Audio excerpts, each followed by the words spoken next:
Oh boy, we are back. Week 4. It's been a big week. It was a stressful week for me and for some others. Meme special this week. Stick around. We got a couple new things coming at you this week. Hopefully you guys will enjoy it. Been getting a lot of help from around the league, namely Ryan and Mark, but we'll get to that. Devon Chan. I've learned it's a Chan, not a chain. Huge week. Probably the biggest week I've ever seen from a rookie ever. Maybe that's not true, but that's, to my memory, biggest week I've ever seen. Got to pay our respects to James. He is out of here. I personally feel bad that I put him in the green last week, telling him essentially, hey, you're good now, and I think you'll have a good future. And now here he is. He's gone. So that's on me. Terrible analysis for me, I guess, but I think that's just the way it goes in this league. It doesn't matter how good your team looks right now. One bad week and you're out of here. So coming in at 16th, James. Okay, top 25% of last week. Joey coming in at the top again. Absolutely a powerhouse right now, a force to be reckoned with. Also, we got JC and Tom coming in at 2 and 3. All of you are getting a flame or star, but average score of, I think I meant to say 133. Clearly I didn't check the slide. This is 133. That's up only 3% from last week of an average of 129 from the top 25%. But keep in mind, it's now only 3 teams instead of 4 teams. It'll keep getting smaller and smaller as we lose people. But yeah, good work from these guys this week. The bottom 25%, I've been on this slide every single week, so it's nothing new to me, but I finally take the trash can home. And also Ryan and Ben are going to get the ice cube. Ryan's been flip-flopping back and forth. But average score from these bottom 25% of 86, which is actually down from last week, which is kind of interesting. Just a bad week overall, or maybe week 2 was just a good week. Who knows? But I'm sure this floor will keep going up generally throughout the year. Looking to tonight, Lions-Packers. I think this will be a great game. I'm really enjoying watching the Lions, and the Packers are kind of a surprisingly good team this year. But I guess things to look at are Montgomery, Aaron Jones, and Christian Watson. How limited they'll be, I think I checked, and they're all projected to play, but I feel like they all could be limited in some capacity. But fantasy-wise, this is a big game for Jack, Ryan, and Mitch, who each have 2+ people in this game. I think Jack has Christian Watson and Aaron Jones, so he's watching those injuries. Also has Amon-Ra. Ryan has Montgomery and Goff, and Mitchell has Laporta and Gibbs. So Gibbs should get another good workload if Monty's somewhat limited. But yeah, Lions -2. I'm hammering that all day, and I honestly like the over as well. If you want my opinion on that. Okay, let's see how this leaderboard shifted. Joey up to the top spot now with 391. That is like terrifying. Averaging 130 a week. That's just, it's not fair. Like right now his team is just dominant and there's no way around it. I find it interesting, we can see here that James, who was in 3rd last week, I believe, just got eliminated. So obviously next week he will be down at the bottom. But right now he got eliminated with more points than the bottom half of the league, basically. Which is pretty funny. 40 more points than me, sitting all the way down here, somehow still alive. It doesn't make any sense to me how I'm still alive, but we move on. Other big shifts, JC moved up 11 into the number 2 spot, and Mark came down a little bit, but his team is still fine, as we'll get into. But yeah, not a ton of movement. Ben drops a decent bit into the bottom half, but yeah, collecting heads over here. Switched up this economy slide a little bit. I think this might be a little better way to look at it. I found my way to the top by making some trades to gain some money back. Now I have this as a percent of market share. I also have your actual fab amount, but percent of market share with 15 people. So that means on average, if it was all even, we'd all have 6.67% of the market, but obviously that's not how it is. Some people have more money, some people have less. So if you're above that mark, then you're above this line. You have more than the average market share in the league, and you're pretty much in a good spot. And if you're below, you're below. Really, the two to point out are Saunders and Jack, who are at $30 and $3 respectively at a very low share. JC, Mitchell, and Joey just barely below that mark. But yeah, I don't know. I thought this was a better visual to see where you stand amongst the average. But yeah, 11-10 left in circulation. And one thing I wanted to point out from last week, I'm not sure if I'll keep this every week, but or not just last week, but this season so far, the 3 teams that have been eliminated with 100 fab, which is good for everyone who's available because it's less fab in the market. So that's good for you. This also will just show you where you stand with the market share. The black line is that week's market share, which 1, 2, 3, and 4.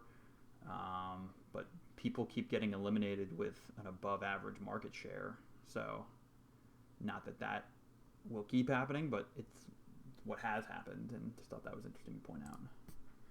Okay, getting into the 3 grids that you all look forward to. Starting off with the next week projection versus your rest of season projection according to Fantasy Pros. A lot of people clustered here in the middle. Johnny, Saunders, Tom, Potter. And then basically you got your cluster up here that you know you're probably pretty safe. You're looking good now. You're looking good for the future. And then a ton of people, more than or just about half the league, is down here in the bad for both. But nothing is like jumping off the page here except for obviously Mark is looking really good with his team right now, and there's a lot of people that are up for elimination this week for sure. Now our Fantasy Pros versus Sleeper projection, just what the 2 different platforms think about you. Essentially what this is saying, obviously a lot of people in the red again. Fantasy Pros does not like Ryan and Hugh's team, and Sleeper does not like my team and Cooper's team, I guess you could say. We're the 2 lowest projections according to Sleeper, and Hugh and Ryan are the 2 lowest projections according to Fantasy Pros. Puts us all 4 in the red along with some others. And then obviously we're going to see Basali way up here. We're going to see that a lot. And then JC, Joey, and Jack, who I believe were the other ones in this cluster, are also in the greens and looking good. Ben is kind of it's not usual that Fantasy Pros and Sleeper will disagree that much, because last week I think we saw 0 in these yellow. But now we see Ben, where Sleeper really likes Ben's team, but Fantasy Pros does really not. He has him in almost the bottom 3 if you draw a line horizontally right here, right in line with me and Mitchell, in terms of where Fantasy Pros ranks him. So those are some definitely differing opinions between the two sites. Now the last one, which I have some comments to make on this one that I forgot to make last week, but obviously this is your position strength relative to the league and your budget. So if you're in the top left, as a reminder, you have more than average budget, but your team is kind of weak as it is. And top right, obviously you have budget and your team is strong. We're seeing pretty much those same 4. Actually, no, we're not. Basali and Jake stayed here, but now we're seeing Johnny and Tom move into this green category. They have a lot of fab left, and their team is already pretty strong. But the thing I wanted to mention is that if you're in the top left, you're sitting here with a lot of fab, and I think this league is all about how you spend your fab. And it's very hard to just move directly to the right. So it's hard to move from this yellow into the green, because if you spend, you're going to go down to the right. In theory, you'll be going down because you're losing budget, but you're going to the right because you're improving your position strength. So it's very hard to just move directly to the right. And if you're down here, it's really hard to move up unless you trade players for fab without killing your position strength, if that makes sense. So I wanted to say this. I wish I said it last week, because my goal this week was to move to the right without moving down. And I actually did do that. I was way over here, kind of like bottom, down into the right from where Hugh is. And with the moves I made, I was able to move up and to the right, which I'm very happy with. I'm now sitting at the top of the market, and I supposedly improved my team marginally. That's not just... No, it is. This is just a shout out myself. I'm proud of myself for that. I feel a little safer this week, even though I've had a terrible start to the season. But, yeah. that's just kind of the theory of this chart. Obviously, we still see Jack down here with very little fab, but his team's pretty strong. But he was way over here. He was the strongest positional strength, but the least fab. And now we've seen him move back here, mainly because Mark has taken the lead. Joey's team is very strong. So in only 1 week, we're already seeing Jack's team go down in strength because he can't really keep improving it that much with how little fab he has. So we'll probably just see Jack continue to slide to the left unless he makes some moves, but we'll see how that plays out. And only Saunders and Mitchell in the red, but no one's like way down here. No one's like terrible on position strength and no budget. So everyone's generally pretty good on this chart. And now some new things we've seen this week. For the first time, a 3 and a 0. The 3 coming from Basali's and all 3 of the greens, and then Mitchell surprisingly coming in at all 3 of the reds. And you might think, why is he not in the danger zone then? And that's just my take. I think he's not that bad. He's barely below the mark, the average of budget. He's on the bottom, the lower side of position strength, but in these other charts, see, he's not like way down anywhere. He's decently, I think he's good enough this week to survive, but I do think that puts his future in question.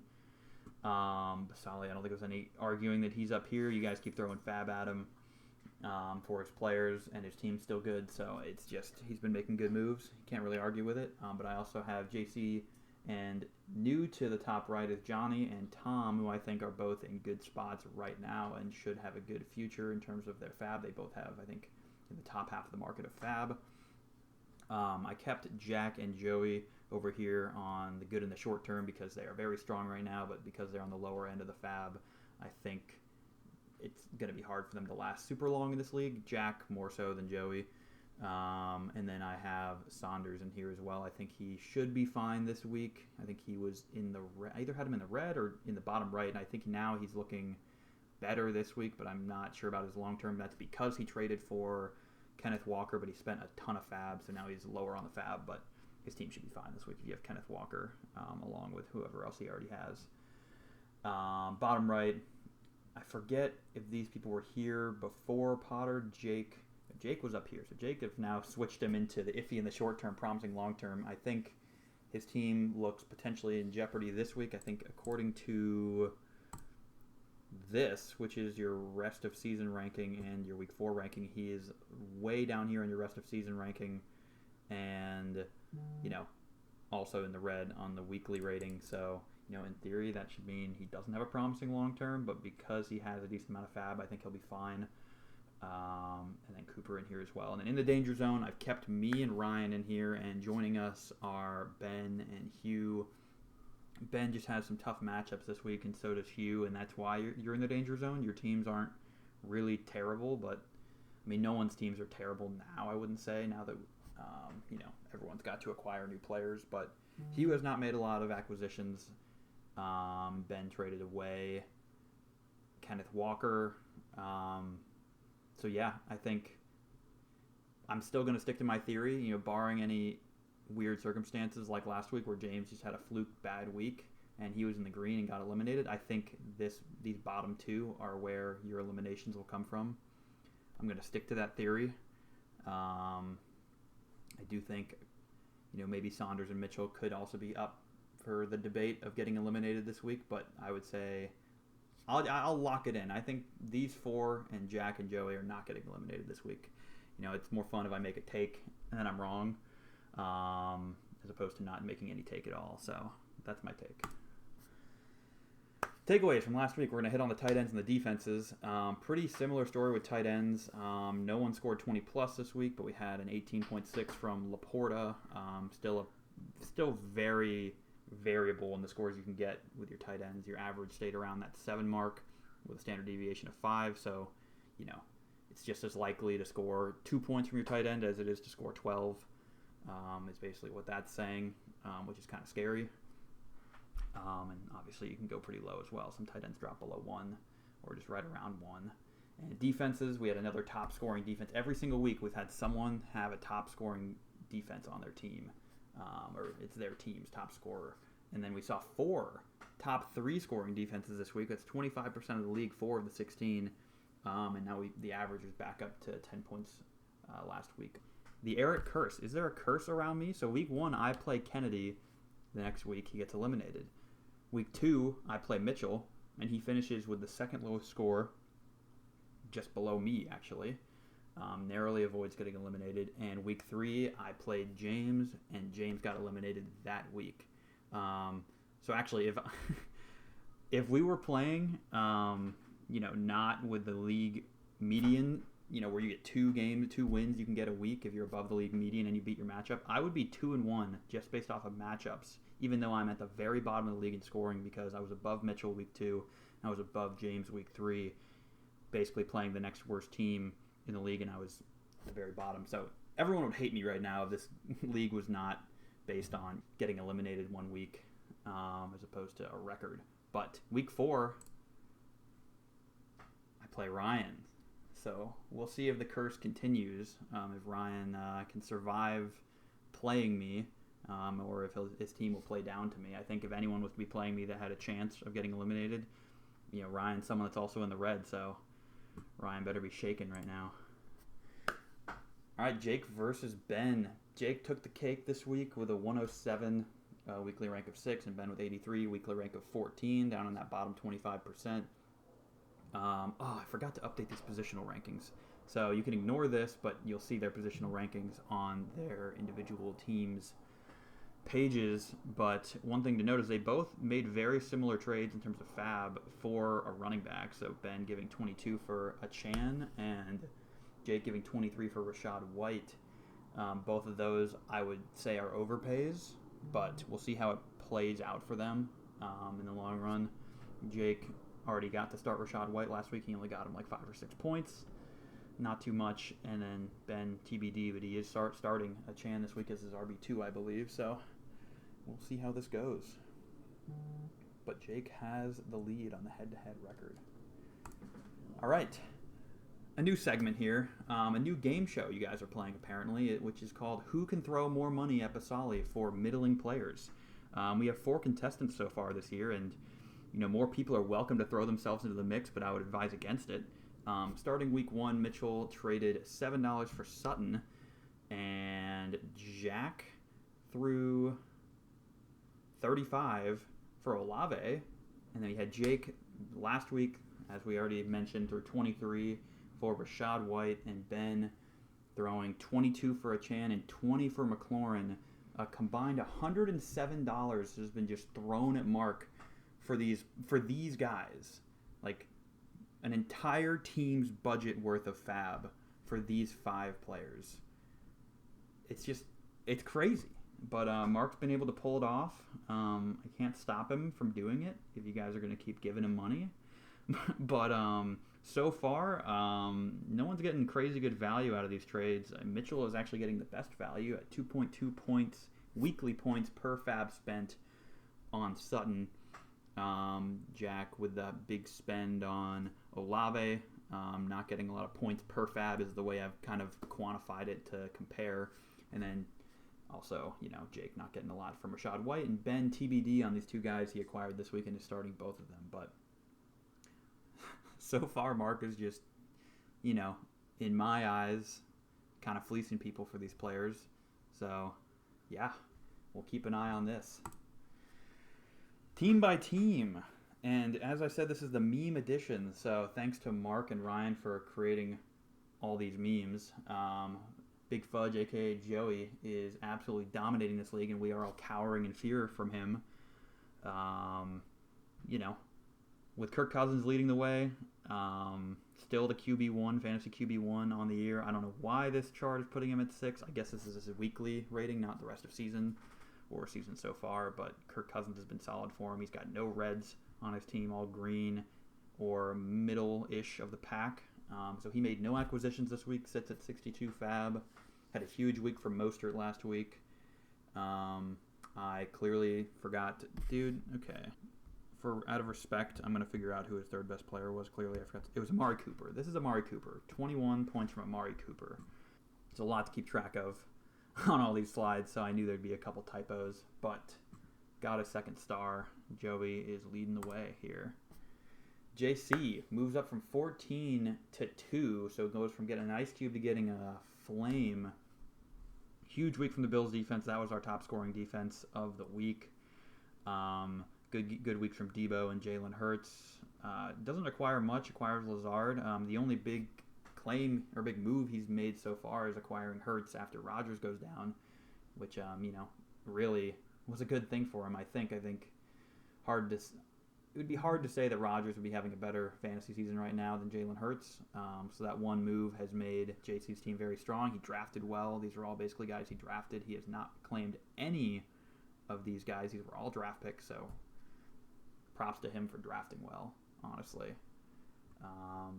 Yeah, that's about it for JC's team. Tom, TVR, he's going to be sitting there for a while waiting on a Jonathan Taylor status update. Hopefully he can come back week 5 after he gets off of the PUP list. But for now, he will have to wait and see how that goes. But his team's looking pretty good. Had a great week last week with Justin Herbert leading the way. Good week from Jerome Ford and Romeo Doubs, some of his later draft picks. He's acquired some new guys. Actually, no, not new guys. One new guy. He makes his first move of the year that's significant, acquiring Josh Palmer for 10. Josh Palmer could very easily step into that wide receiver 2 spot behind Keenan Allen on the Chargers with Mike Williams going out for the year. I know we also might see Quentin Johnson step up, but so far Josh Palmer is the candidate, I believe, to be the wide receiver 2 there, which is a good look for him. And then he has, of course, Dameon Pierce, and is that Jaden Reed? Who is this in his flex? This looks like a... Oh, this is Dobbs. So Dobbs is a pretty good second flex, too. 90 still in the bank. Lots of fab to work with. Gets his first flame. Okay, Potter. Coming in at 4th, just barely misses the flame. Still has no accolades on the year. Just hovered around the middle of the pack. He's got a pretty top-heavy team with Tyreek Hill, Kamara returning. Pickett did well for him last week. Started him over Burrow. He might do that again. I'm not sure. Burrow's got that nagging calf injury, so we'll see how that plays out. Lions defense. I loved it last week. I said I didn't hate the move, and they ended up being one of his top 3 scorers, even though they were projected 16th worst defense across the league. But hey, it is what it is. Right now, he actually dropped them and doesn't have a defense in his starting lineup, so we'll see what he does there. He still has a couple days to pick one up and put one in. But 78 fab still left. Made no real moves this week. Pickett was like an after Thursday last week, so it wasn't in last week's update, so I thought I'd include it. But no moves this week. I wanted to say maybe he'll finally drop Dalton Schultz, because I saw on his bench it's probably his most droppable guy, and he needs a defense. So you might finally see him dropping Schultz as opposed to throwing trades at people for Dalton Schultz. I'm sure everyone at this point has received a trade from him involving him giving you Dalton Schultz. And if you haven't, then you're lucky, or you're in the minority. All right, Fleming, Saunders, big move this week for Kenneth Walker. Your one route could be, hey, you have a lot of fab, you might as well save it up and be resourceful, or you throw it all right onto Kenneth Walker, which is exactly what Fleming did. Kind of hit the panic button, you could say. His team wasn't even that bad last week, but he does have one trash can from a previous week. But he went from 7 to 5. Really was fine, but I guess this just solidifies his team even more as being safe. Devontae Adams, huge week. Stroud came in, filled in for him nicely, and McKinnon, a big week for McKinnon, who he threw in at the flex. But now he has Kenneth Walker. Almost half of his team is new players. I guess if you count Stroud as a new player, it was a late acquisition last week. Kenneth Walker, George Pickens, who I believe he traded straight up for Drake London, which I think he got the better end of that. If you want my take on it, I think I'd rather have George Pickens than Drake London right now. And Mike Evans is also a new guy on the squad here. So, yeah, I guess the big move here is getting Kenneth Walker, but I think getting Evans is also going to be huge. Looking pretty good. Just low on fab. $30 left. It's second lowest in the league. All right, Jake. We all know Jake, the infamous Jake. He's been trying to get a wide receiver this week. So you would think, if he's the one asking for wide receiver, surely he'll be pleasant to negotiate with. But That is not the case if any of you have tried. I personally have been blocked by him for sending an offer he did not like that much.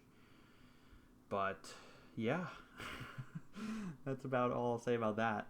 He didn't make a ton of moves this week, no acquisitions, free agency, but he got Lockett and Freiermuth, who he traded for TJ Hawkinson. So no more Hawkinson. If you ask me, I think he just threw Hawkinson away for chump change. I think he's getting fleeced here. Good move for Ryan there to acquire Hawkinson, but I think Jake's team is still fine. Got 2 starters from 1 starter is the way you could look at it. Lockett as wide receiver 1, actually, because he lost Mike Williams, so he really did need that wide receiver. I guess you could say he kind of hit the panic button here as well. And Freiermuth is somewhat serviceable, but from what I see, he's very touchdown dependent. And he still got both the Bears running backs in his flexes. I know last week he didn't end up doing that. I think he started Khalil, but right now he's got them both in there. But Patrick Mahomes should still lead the way for him. Jack's team. If any of you checked all the waiver claims, you would see that he put in a claim for basically every single top guy that was on waivers for $0. So you got to respect the grind on that. It's not much, but it's honest work. One of these days, maybe he'll hit one of those. Maybe someone will have already hit another claim, and now their claim for the next guy is invalid. So he could end up landing a really good player for $0. It's not a bad strategy. This earlier in the year, though, it's hard to believe that'll ever happen. But just because there's so many people putting in claims. But yeah, gotta respect the grind. Travis Kelce, his highest score was Travis Kelce at 16. That's not a very highest score, but his whole team was pretty solid top to bottom. He had no really low score. It was just kind of a bunch of guys in the low teens, just below 10, and then clearly enough to keep him in 7th on the week. Acquires Charbonnet and Reynolds for free in free agency and gets London in the trade where he gave away Pickens. I don't love that move. I think Pickens has been better. He sold high on Pickens to buy low on London, I guess, is the way you could look at that. But that, I don't know. They're both a wide receiver 1 on their team right now with Deontay Johnson out. Pickens is. So, and the Falcons just don't like to pass the ball, it doesn't seem. They're not using London or Pitts. So we'll see how that pans out. But I don't love that move for Jack, I'll be honest. But we have a potential Aaron Jones and Christian Watson return this week, which will be good for his team. But very low on the fab. 3 fab left. Johnny. I bet he's thinking about other women. Him. I wonder if Anthony Richardson will clear protocol. Might accurately depict what he's feeling like this week. Anthony Richardson would be great for him to have back into a starting lineup, or else he'll be starting Jordan Love. Or Russell Wilson. I forget. He had 3 quarterbacks at one point on his team, and I forget which one he dropped. But yeah, hopefully Anthony Richardson, for his sake, clears protocol. Big week from Justin Jefferson, and Tank Dell has continued to be a stud for him. Yeah, it was Russell Wilson that he had on his team last week. Acquires Waller. Waller's his biggest acquisition. I believe he spent over 10 on Waller. Gets Quentin Johnson, who, like I said before when talking about Josh Palmer, could also move into a bigger role for sure. I saw a report just before I started recording that said head coach thinks Quentin Johnson will start to get involved a lot more. So we'll see how that plays out. And then I think he got Spears for free or 1, and then got Algier in a trade for $2. His running backs are pretty weak, Alexander Madison and Algier. Not to make him nervous, but this is kind of what James's team looked like last week, where he has no red anywhere except for his top 2 running backs, who ended up both scoring him less than 10. I think it was a combined 10 that his top 2 running backs got him. And that combined with bad flex plays killed him. I could see, Tank Dell's been so good to start the season. I could totally see some kind of regression, or maybe just like a bust week out of him. Like, there's just no way he keeps scoring 20 points. So we'll see how that goes. And if Quentin Johnson is who he keeps in his second flex here, then that's a big TBD on how much the Chargers actually use him. And Calvin Ridley has regressed significantly since week 1. I'm not meaning to just call out Johnny's team here, but I think he actually is. I know I put him in the green. I put him in the green, and I already said green means safe, but I think this is like a replica of what James's team was like last week, except James did not have a Justin Jefferson, so there's that. Okay, I think I'll move on from here, but $80, $83 left in the bank. But I think he is somewhat in the mix for getting eliminated this week, even though he's in the green. Even though I put him in the green, so that's on me. Mitchell, big week from Laporta, his highest score, the highest scoring tight end last week. Cool to see that from a rookie tight end. Trevor Lawrence and Cortland Sutton doing him pretty solid work. Once again, this is the same as last week. Almost everyone on this team is just right around the middle of the pack in the yellow. No one's bad. I don't think Tyler Boyd is a bad flex 2. I think he's a good floor play, which if you can get 5 points guaranteed from your flex 2, I think you take that, and I think that's kind of what Tyler Boyd is. So pretty safe team if you can play all these floor plays. So that's why I think his team has a solid floor, but he really didn't do much in free agency to make himself that much better. All of these claims were late last week additions. Clyde, Gino, and Khalif Raymond. I don't believe he's starting any of those guys this week. He has Pacheco back in the starting lineup. So, yeah, 67 left in the bank for Mitchell.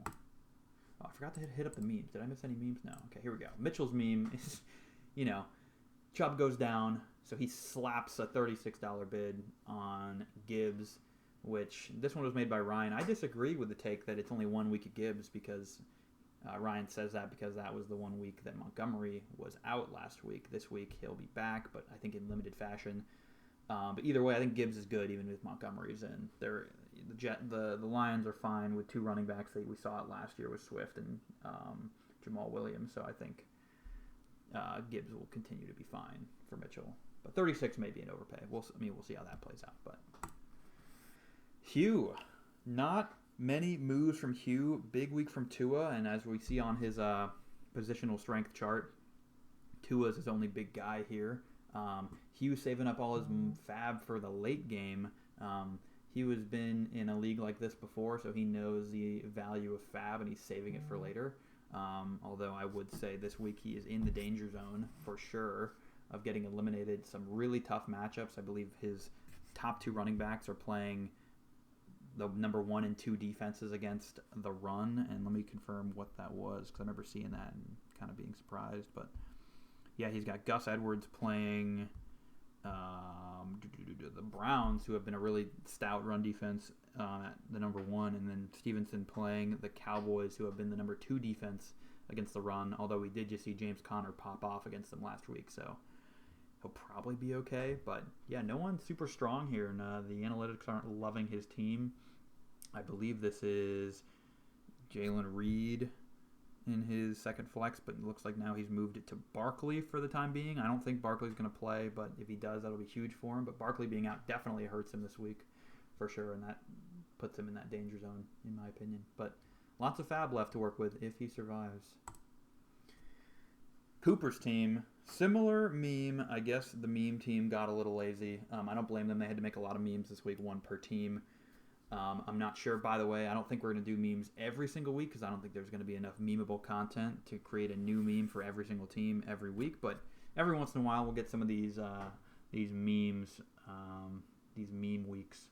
But Cooper, terribly weak flex play. I wanted to point out that he had a 0 in his flex, and then all 4 of his bench spot players scored him 0. So it didn't even matter who he could have put in at flex. I think he started Marvin Jones and got him 0 and had 4 guys like Jalen Hyatt and some other guys off the top of my head I can't remember that all got him 0. So he takes that and he slaps Ezekiel Elliott right into the flex. Not sure if that's going to fix the problem, but it won't be a 0. I'll tell you that. So that does help him. I think he's got a top heavy team. I think I've said this before with Josh Allen, Keenan Allen. You could argue Derrick Henry, but he had a bad week last week. Another interesting thing from here is the 2 acquisitions he made are basically the haunted remains of Phillip's draft. Phillip, as we remember, was eliminated first, drafted both Zeke and A.J. Dillon. He gets eliminated week 1. And if you remember, James, week 2, picks up both Zeke and Dillon because his running backs were so terrible and plugs both those guys into his starting role and then gets eliminated. So on top of the Eric curse, we also have the haunted Zeke and A.J. Dillon guys here that are both in Cooper's lineup. So starting lineup this week. So we'll see how that goes for him. But he gets his second ice cube. Wait, no, he already had 2 ice cubes. He's good this week. He was in the middle of the pack, so he's good. Cooper moved up this week a little bit. Basali, the last guy to not get an ice cube, just escapes the bottom 25%. As we've seen with Mark, your one route could be to start the great players that you have. That's, a novel concept. But instead, he will always take the route of just sell high on them for fab. Sell high for fab. He's taken that route 9 times out of 10, 10 times out of 10 maybe. I've seen almost every good player on his team get traded, except for Diggs, I would say.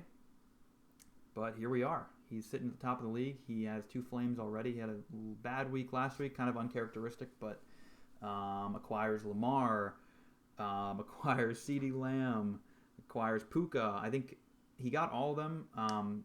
Some of them were kind of overpays, but he had the money to do it, so why not, I guess. Still has Hunter Henry starting in his tight end, which I don't mind. Gets some cheaper guys as well, Jahan Dotson, Zay Jones, and the Buccaneers defense. Then he also got Terry McLaurin in a trade, but then subsequently traded him away within the span of 1 week, and got Sanders in a trade. So a lot of new faces here. Lamar's new. Josh Jacobs was a trade earlier this year. Is this Kyron Williams? I believe this is Kyron Williams. Kyron was an early acquisition.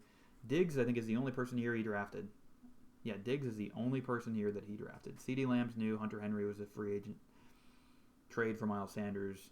Free agent Puka. Free agent Tampa Bay defense. So Basali is just mixing up his team every week and sitting towards the top of the league in terms of fab. So he spent a bunch, but he also got a bunch of money back. That's the story of Mark.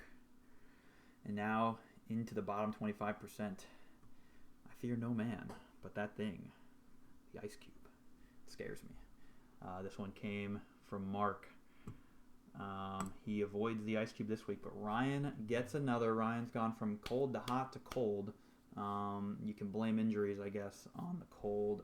Last week, a lot of those guys should come back, like Jalen Waddle and Eckler and Montgomery, 3 big-name guys on his team. But Thielen carried the way for Ryan last week. His team was very mid, and going into Sunday night, when did the Panthers play?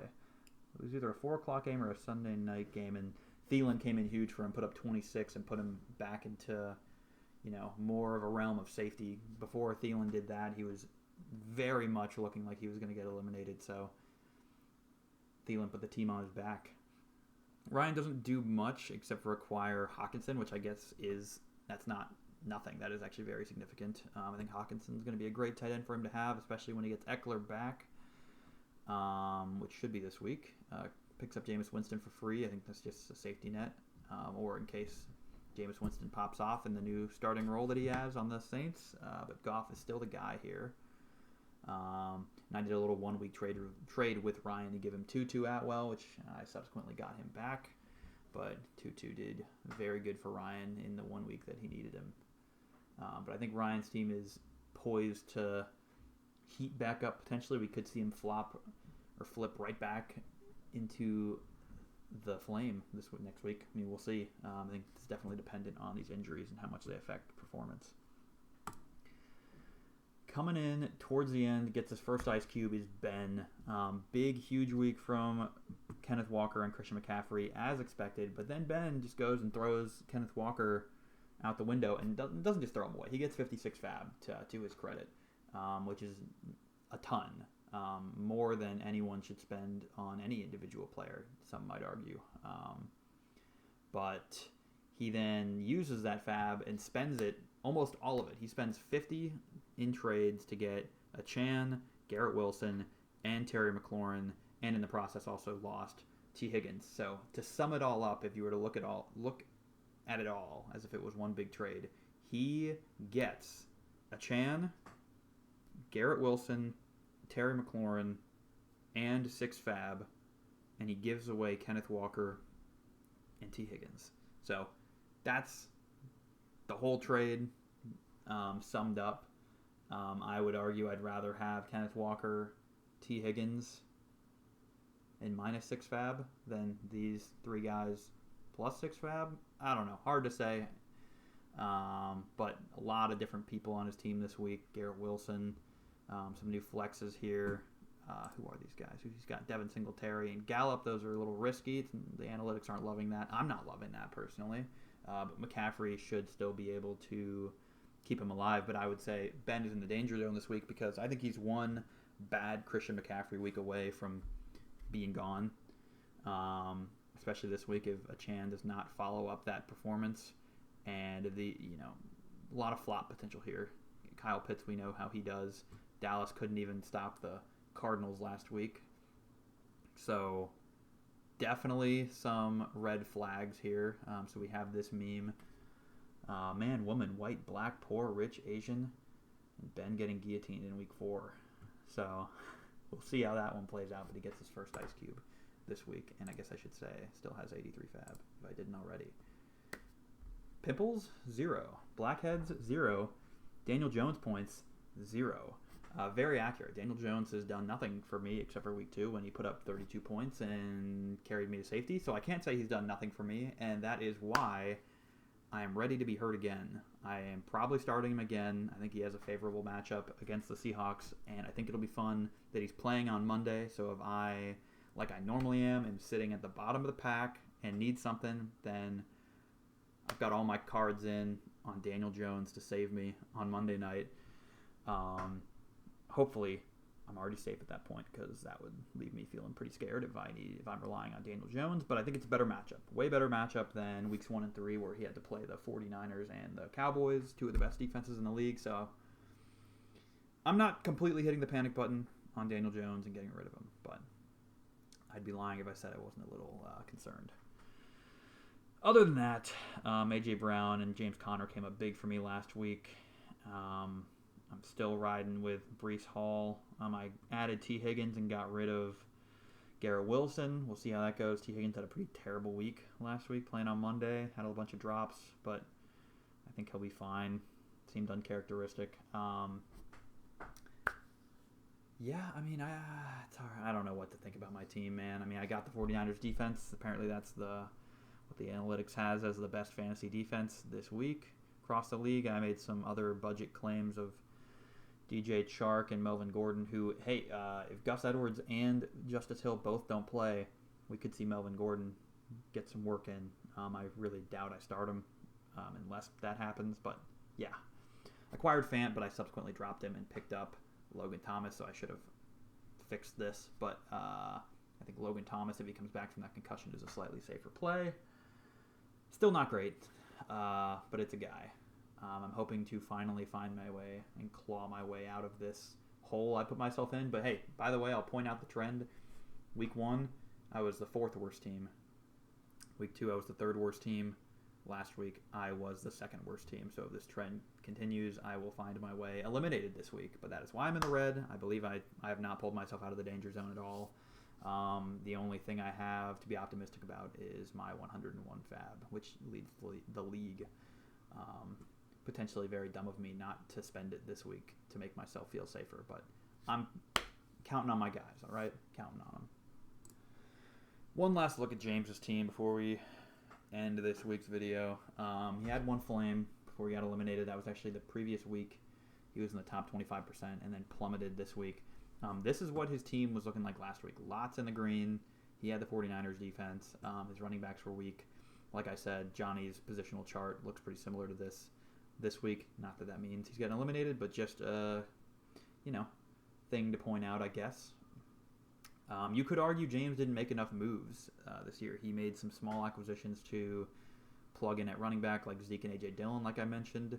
He drafted well and got Puka and some other guys, but he didn't make a lot of free agency moves. He traded away the Cowboys defense to get the 49ers defense and some fab, which ended up being good last week because Cowboys got 1 and the 49ers got more than that, whatever it was. So he could have lost by a lot more if he stuck with the Cowboys defense, believe it or not.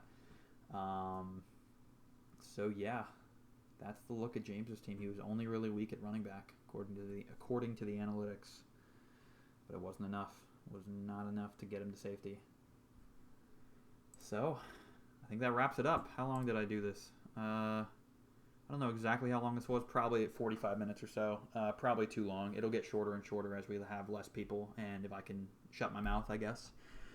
But yeah, Good luck, everyone, this week. Don't get eliminated.